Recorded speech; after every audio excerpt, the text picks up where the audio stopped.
Japan has almost completely eliminated gun deaths. Here's how.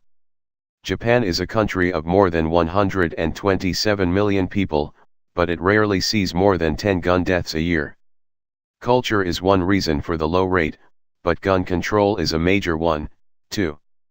Japan has a long list of tests that applicants must pass before gaining access to a small pool of guns.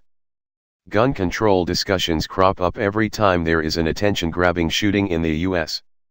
On Wednesday, a 19-year-old allegedly shot dozens of his former classmates at a Florida high school, leaving 17 of them dead.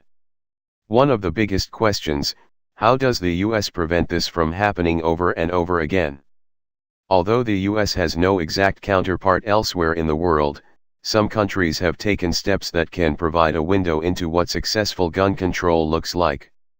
Japan, a country of 127 million people and yearly gun deaths rarely totaling more than 10, is one such country.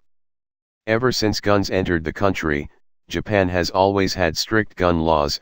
Ian Overton, Executive Director of Action on Armed Violence, a British advocacy group, told the BBC. They are the first nation to impose gun laws in the whole world, and I think it laid down a bedrock saying that guns really don't play a part in civilian society. Japan is a country with regulations upon regulations. Japan's success in curbing gun deaths is intimately linked with its history. Following World War II, pacifism emerged as one of the dominant philosophies in the country. Police only started carrying firearms after American troops made them, in 1946, for the sake of security.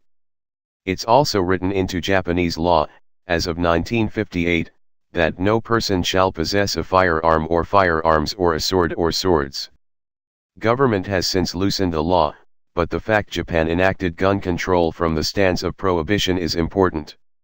It's also one of the main factors separating Japan from the US, where the Second Amendment broadly permits people to own guns.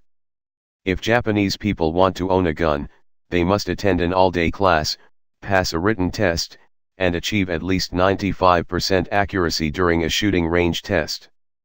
Then they have to pass a mental health evaluation, which takes place at a hospital, and pass a background check, in which the government digs into their criminal record and interviews friends and family. They can only buy shotguns and air rifles, no handguns, and every 3 years they must retake the class and initial exam. Japan Riot Police. View photos. Japan Riot Police.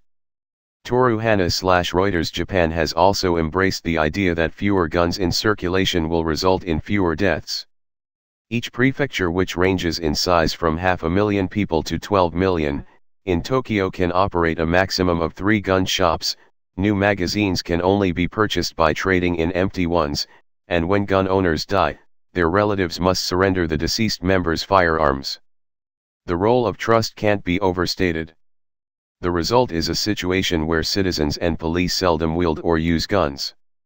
Off-duty police aren't allowed to carry firearms, and most encounters with suspects involve some combination of martial arts or striking weapons. When Japanese attacks do turn deadly, they generally involve fatal stabbings.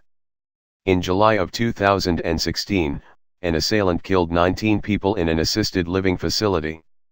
Japan rarely sees so many fatalities from guns in an entire year.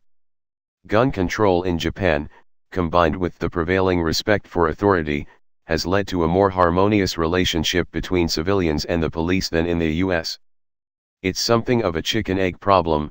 The police, in choosing to use sublethal force on people, generate less widespread fear among the public that they'll be shot. In turn, people feel less of a need to arm themselves. The US, meanwhile, has a more militarized police force that uses automatic weapons and armored cars. There is also less widespread trust between people, and between people and institutions. The factors combine to produce a much fearful culture that can seem to be always on edge.